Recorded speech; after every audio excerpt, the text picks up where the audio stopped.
My current role is as senior minister of Citylife Presbyterian Church here in Center City, Boston. It seems like just yesterday that we started the church, but it was a scratch church plant. People ask me all the time, are there PCA churches in Boston? I said, well, there aren't many churches in Boston, never mind PCA churches in Boston. And I've been here for 10 years. And people usually say for church planners, after about 7 or 8 years, they get a little bit tired. But God has given me a renewed vision and strength for another season. We want the gospel to shape not only our worship, not only our catechesis, but also the way we view our city, the way we engage our culture, the way we help the poor, the way we develop a robust theology of work, and so on. So I received a call into full-time ministry. I was in the process of doing graduate work in sociology of religion with Peter and Bridget Berger. And my family was very happy that I was finally finding my way. And I thought that I was supposed to do this graduate work and to ultimately become a so-called academician, possibly teaching at a university in the future.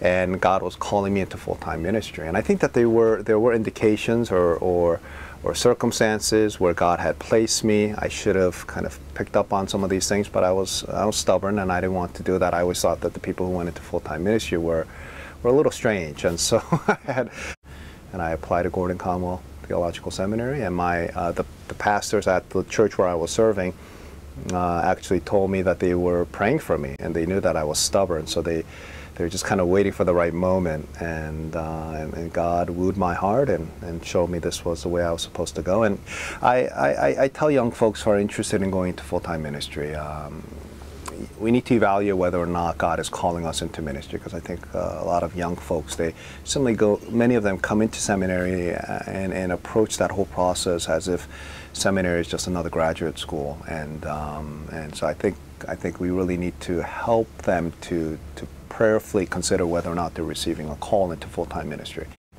I think a seminary is still an institution, an educational institution, so I believe that the local church has a big responsibility in helping them and preparing them for pastoral counseling and pastoral ministry. But I think that the local church cannot substitute the disciplines such as biblical studies and biblical theology and systematic church history. And so I think that an individual needs to choose a seminary that will prepare them well. And I believe that Gordon-Conwell, and there are a few others, that equip students to properly handle the Word of God.